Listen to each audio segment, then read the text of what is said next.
Hi, this is Don Kedar, and today I have a very interesting show for you guys, a special program about the Temple Mount, of course.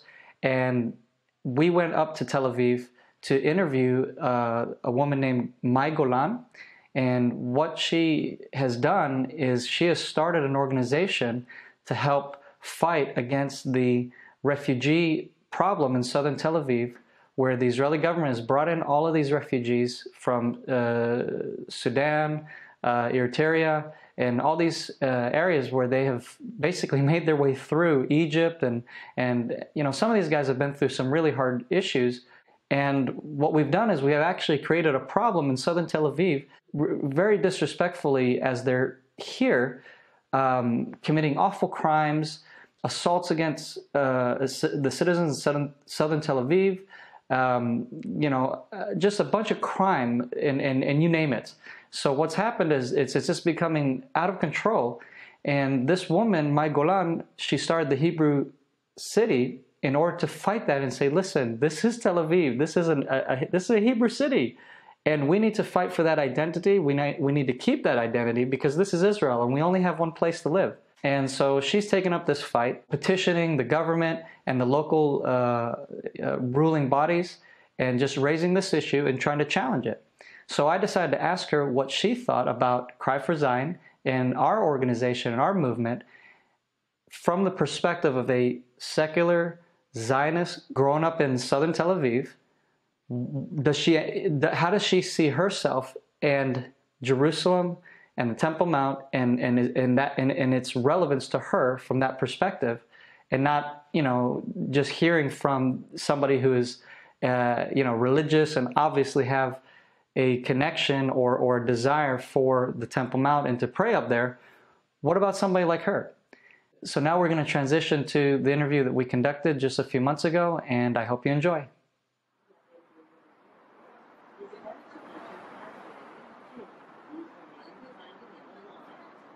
First of all, I must comment about those definitions of, you know, secular and religious, because I know to the outside I look as a secular, but no one could really, you know, define a person about his beliefs about the outside. I can you know, talk about myself and say that no one can appeal my belief in Hashem, but I know as to the outside it's hard to accept my opinions because a secular girl, so-called, in Tel Aviv, she has to, like, hate those things.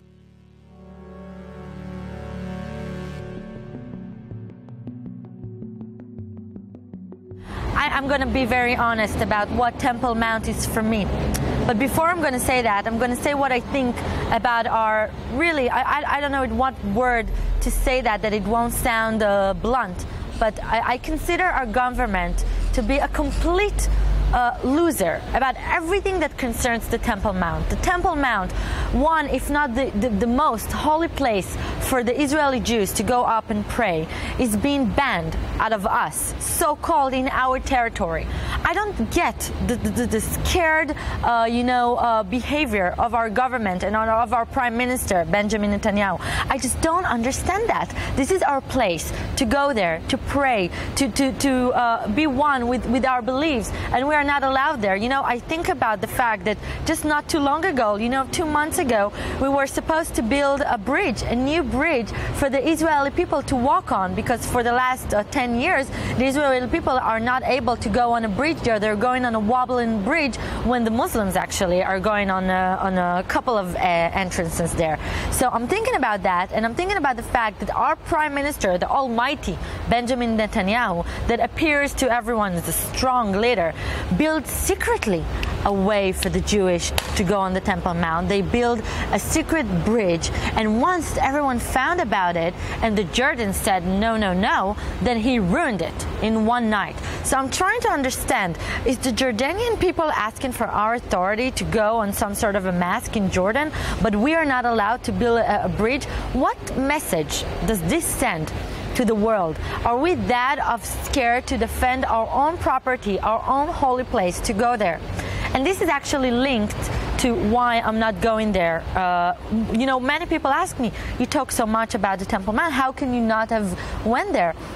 And I really thought about the answer to this question with myself, and I reached a conclusion that was very painful to me to really comprehend. I think I was blocking it most of the time.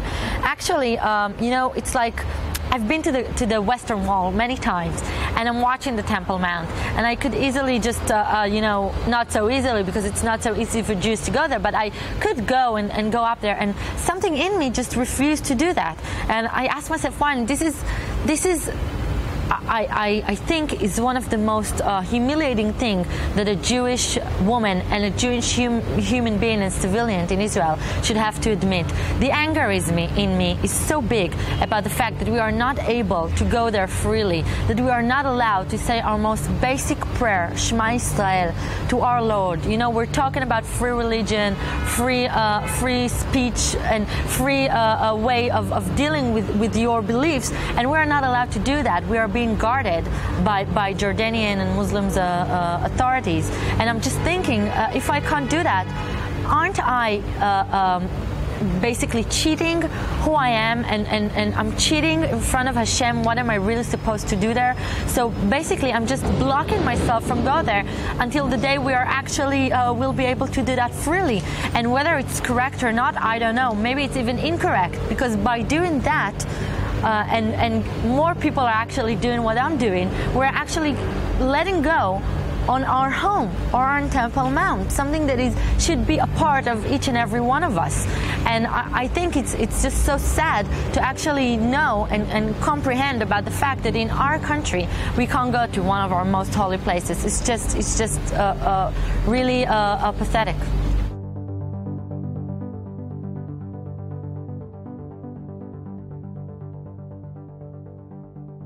I wish we would take control in our own land of one of the most holiest places of Israel. I wish we would, but the actual rally that should be happening right now is the rally against the occupation and of the Palestinians and of the foreign authorities from Jordan, because right now Jewish people are actually not allowed to go whenever they want to the Temple Mount. There are certain places that they are not even allowed to go in, while those Palestinian people, Arab people are playing soccer there, are basically praying to Mecca with their behind to the Temple Mount. They're making a control post of terror from inside what's supposed to be the most holiest place to them. Jewish people are not doing that. They're going there to pray. They're going there to talk with their God.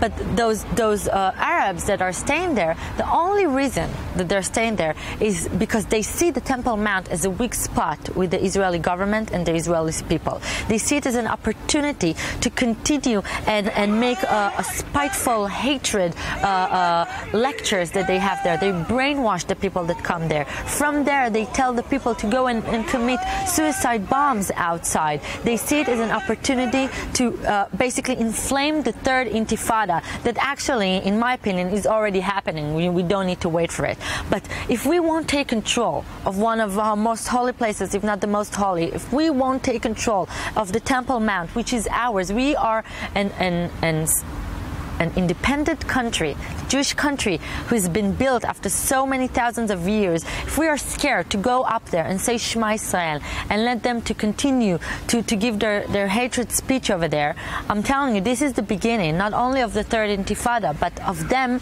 understanding that they have a right to basically control everything that's holy and good to the Israeli people. Rabbi Yehuda Glick wasn't almost murdered and by miracles survived, not by incident. This is something that came from our lack of control over the Temple Mount.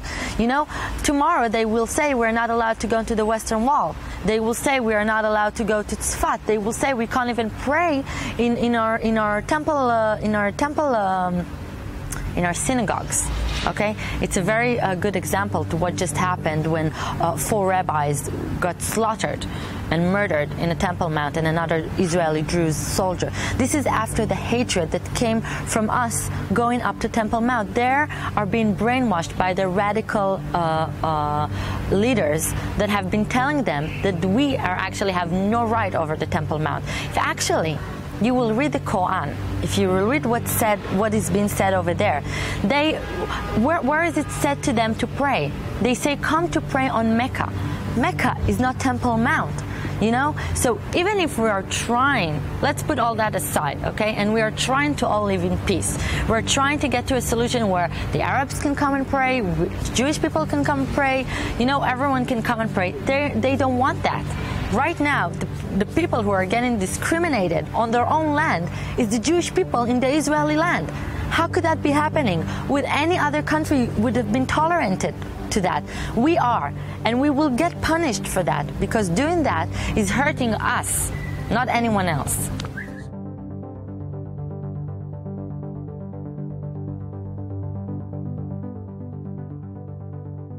You know, totally.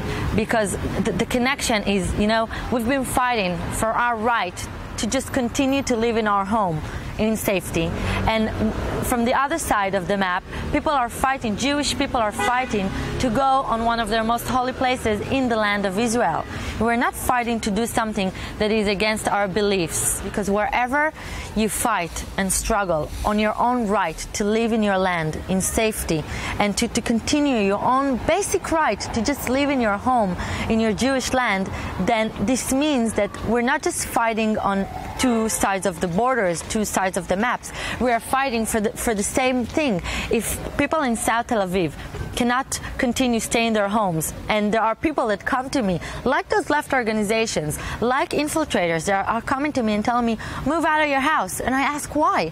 Why do I need to get up and move out of my house? Because 100,000 of infiltrators came here and occupied me? Same thing happens to the Temple Mount. Because this is our place, this is our holy land, we have the prerogative mandatory to stay there. People come and tell them, do not do that. Don't go up to Temple Mount because it belongs, because someone else decided it belonged to them. So the way we are fighting for South Tel Aviv and the way that the entire Jewish country should be fighting for the Temple Mount is completely linked, because Israel is one land, the only land we have, and every centimeter in that land, if it's a very holy place, if the most holy place, and if it's South Tel Aviv, you know, it's still a very holy place. Everything is holy. For me, South Tel Aviv is holy as well, you know. It's my house, it's where I grew up. Obviously, there's no comparison to the Temple Mount, but the way we fight for that is the way we should fight for the other thing. The Israeli people should actually unite and understand that if we won't fight for our country, we won't have her tomorrow. Because the more infiltrators that come here, the more legitimacy we'll give to terror to control our places, our homes, the more our rightful stand on this country will just go away.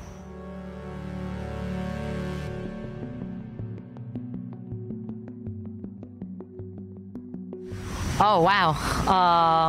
I don't think there is such a thing. There's no Zionism without Zion. This entire concept of Zionism is defined by Zion. We need to remember we all belong to Zion. We all came from Zion, and this is where we'll stay. We, our children, our grandchildren, and the next future generations. So Semitic people and people that don't think Jewish people should have a land like to use that concept, Zionism, as something mean, as something spiteful. And what you just asked just emphasized the fact why they say that, because Zion that comes from, you know, Zionism, that comes from Zion. Zion is what threatened them. Our strong roots is what scares them. We will never break. The Jewish nation will always continue to live, no matter how much they'll try to break us and ruin us. So Zion, for me, is the Jewish people that will live forever under this Zionism.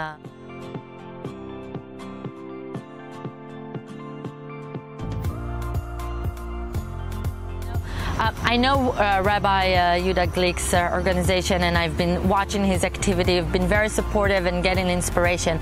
I saw your move and cry for Zion, and I must say, I looked at it a couple of days ago, and I really looked again, and I read the material there, and I must say, I was touched, not only by the way that you basically demanding the right of the Jewish people to come to Temple Mount, but by the fact that I'm so glad that people still care, because of the anger of what I've been through, what I've talked about before, the anger of what's going on there, you know, the abandonship that the government basically abandoned the Jewish people for going to their holy place. You know, no one cares, and to see people that still see the truth, still care, still are trying to rise up the Jewish people, who I guarantee you 90% of the Jewish people in Israel and in the world want to go to Temple Mount, care about what's going on there, but don't have the strength to really go and do that. And this movement is so important, not only to make these people understand that they have a right on their holy places and they have a right on their Jewish land, but also to bring the power that just, you know, went away from them. Because when you see rabbis that because they're so scared, they're saying that it's not allowed to go there, and when you see people that are getting shot, and when you see our authorities being such scared and not standing up to their own, then it makes you wonder, is it really worth to danger my life or to do that? But it is, because it's not just about endangering your life, it's who you are. If you're giving up Temple Mount, we're giving up ourselves. We might as well not call ourselves Jewish anymore, and we might as well just not have a Jewish country. What's the point? Let's each one go. I will go back to Iraq. You will go back to the U.S. or wherever you came from. Important thing to say. I know we're laughing, but if seriously, this is the core of what we're fighting for. The Temple Mount is the one symbol that's supposed to unite all Jewish people in Israel and around the world. And if each and every one of us will go back to his country and will give up our Jewish state, then okay, but none of us are going to do that. And we should wake up and understand that this is what defined us as Jewish people. And Cry for Zion, your movement, I must say that I applaud this movement, and I think the Jewish people in Israel should make it stronger and should know that this is what keeps us alive. This is what keeps the Jewish flame alive. And in order for us not to have a Holocaust again, this is what we need to remember, what symbolizes us as Jewish people. And I think the Temple Mount is not just mandatory for all people to go up, but it's a part of not just our nation, but a part of anyone's home. You know, in Hebrew you say Har HaBayit. And I say this is Habayit shel kol echad meitanu. It's the home of each and every one of us. And I applaud you again for this movement, for reminding that all to us.